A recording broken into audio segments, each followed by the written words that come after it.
Hello, I'm Dr. Rueben Brock with today's consult. The topic of today's consult is, can you handle the village? Let me give you some backstory. A few weeks ago here in Pittsburgh, Pennsylvania, a white police officer was acquitted of shooting and killing unarmed black teen Antwan Rose. Allegedly, Rose was involved in a drive-by shooting. When police approached the car in which Rose sat, he fled. He ran from police and was shot in the back. Now, just after that acquittal, about 30 miles south of Pittsburgh, in Washington, Pennsylvania, there was another incident. Several teens were in a movie theater late at night. A white male approached those mostly black teens.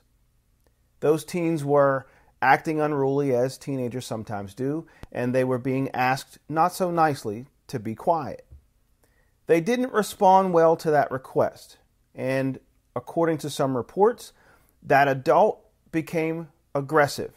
A fight ensued and spilled out into the hallway. That adult pulled a gun, that gun went off and shot one of the teens. Now, thankfully, that teen is okay. He was shot in the leg and he didn't die. Thank goodness.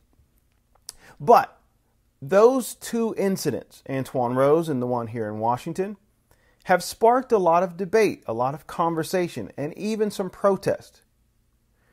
And so some of that debate and conversation has centered around the idea that certain communities used to function like a village. And some have asked the question, could we get the village back? And the question that was posed to me, and I'm going to offer it to you, is, could you really handle the village?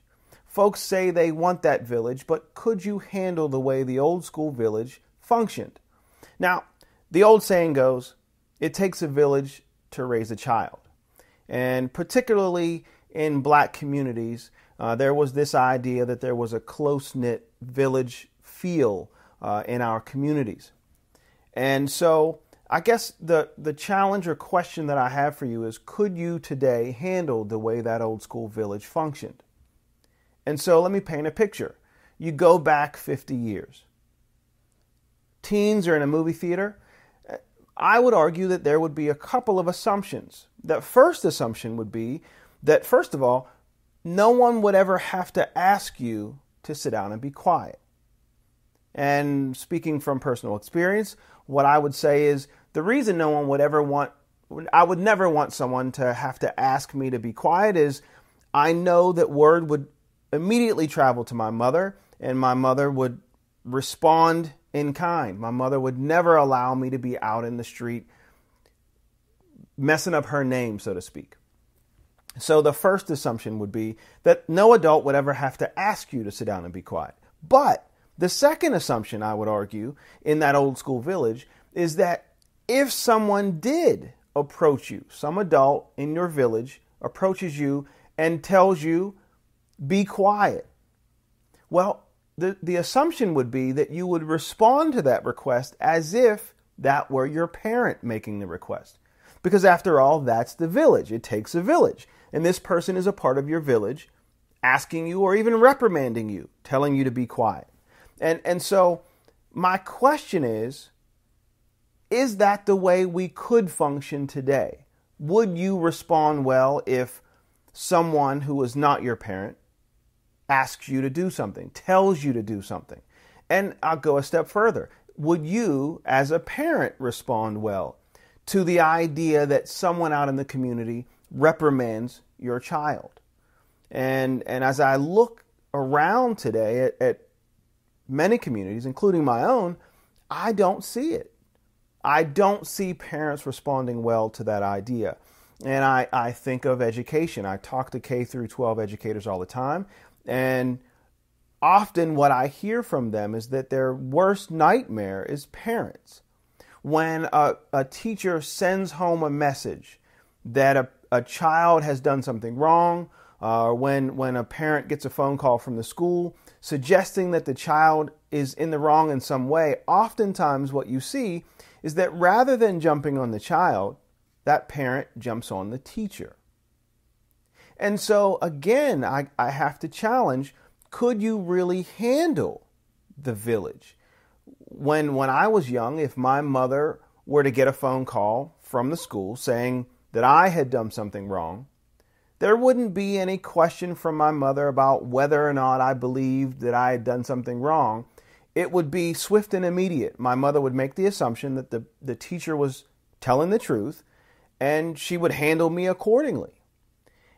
If my mother received word in the community that I had done something wrong, and if you go ask your grandparents, folks that are in their 60s and 70s, I'm sure they'll tell you that in the old school village, if you're at the neighbor's house and you're doing something wrong, you're cutting up, and the neighbor calls home and tells your mother that you've done something wrong, that mother's going to say, well, did you handle it? I hope you handled it. I hope you didn't let my child cut up in the street. And do me a favor and send them home, because when they get home, they got something coming from me.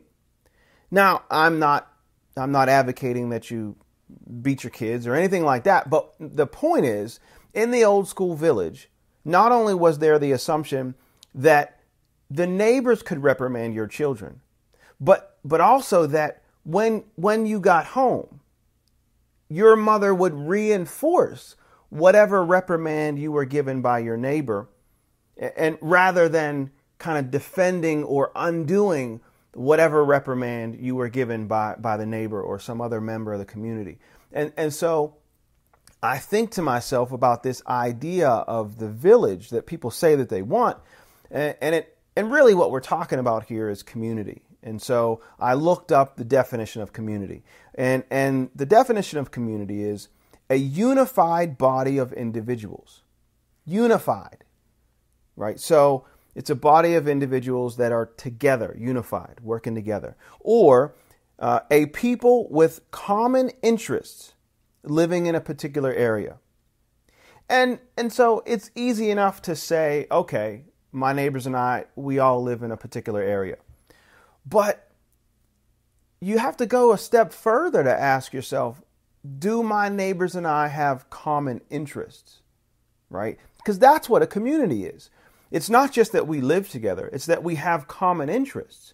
And that's what makes the connection. That's what makes the village, the common interests. And so the question is, do I really have interests that are in common with my neighbor? Do I care about my neighbor's success? Do I care about my neighbor's children's success? Am I looking out for them, and are they looking out for me? So much so that when my neighbor needs something, I jump to it, right? So if my neighbor's child is acting up, do I feel compelled? Do I feel responsible to help parent that child? And would I expect that from my neighbor? Would I expect them to help me raise mine? And the real implication is that one would have to be okay with and trust that the neighbors, that the community would have your best interests in mind when they are reprimanding your children. And I would challenge you to ask yourself whether or not you have that belief today, whether you not only, I know plenty of people who don't know their neighbors, let alone have common interests with their neighbors, and let alone would trust their neighbor to reprimand their child, right? And so my question again is, could you handle the village? Now, you gotta ask yourself, do we want the village? And I would submit to you that we do. The reason we want the village, and if you go back throughout history, and even today, the village does exist in certain places, but it has existed. And if you look at the black community, I would use the example of, say, Black Wall Street.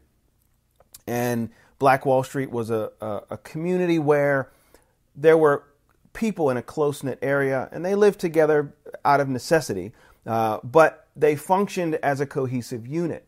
And today, you see this in many different communities. In Pittsburgh, I think of Squirrel Hill and the Jewish community, where folks work together and they have a common bond and common interests. And that's what the community theoretically is supposed to look like. And, I would challenge you, I would ask you, do you live in a community like that? And could you handle that level of community?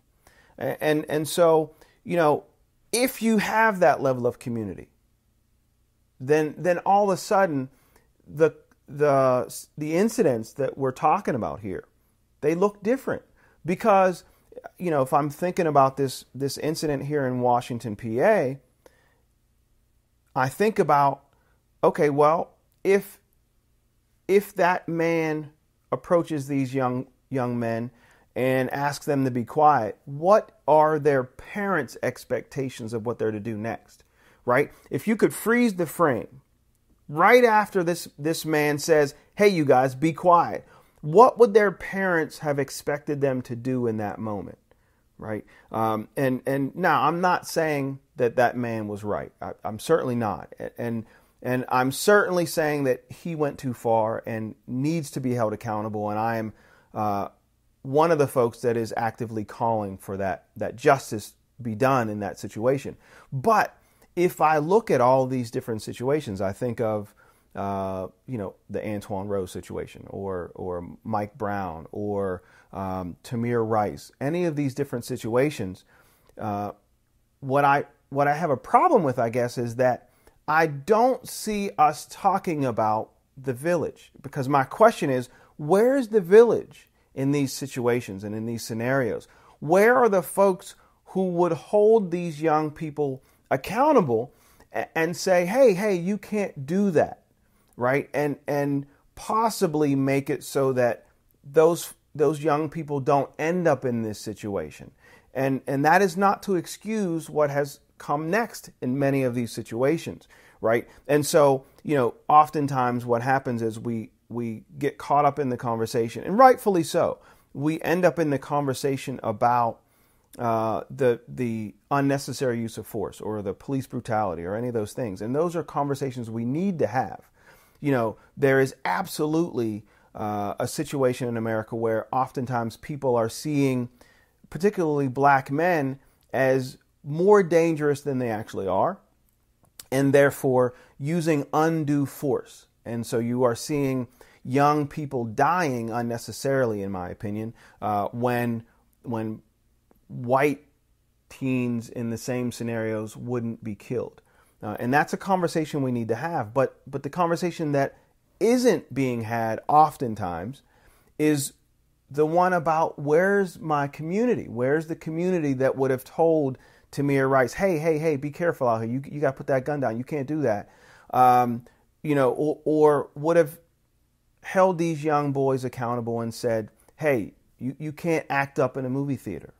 And so I guess that is my challenge to you. When I hear people saying, we need the village back, my question is, could you handle the village? Could these folks that are saying this, could you really handle what it would mean to have that village? And I would submit to you that we need that village. And if you agree that we need that village, then the next question is, how do we create that village? How do we recreate that village? And that's not to say it doesn't exist anywhere, because I'm sure it does. But all too often, I believe that it doesn't exist anymore. And so my question is, how do we recreate that? Are we prepared to handle that? Would you be able to handle the old school village? And that is a real question. I don't have the answer. And so if you have an opinion, I would love to hear it. Go on to Facebook. Let us know what you believe. Let us know what you think. You can leave a comment here on YouTube and let us know what you think about that village. Could you handle the village? And if so, how do we get it back? That's my thought for today. I just thought I'd come on here and share it with you. I hope you share your thoughts. And for House Call, I'm Dr. Rueben Brock.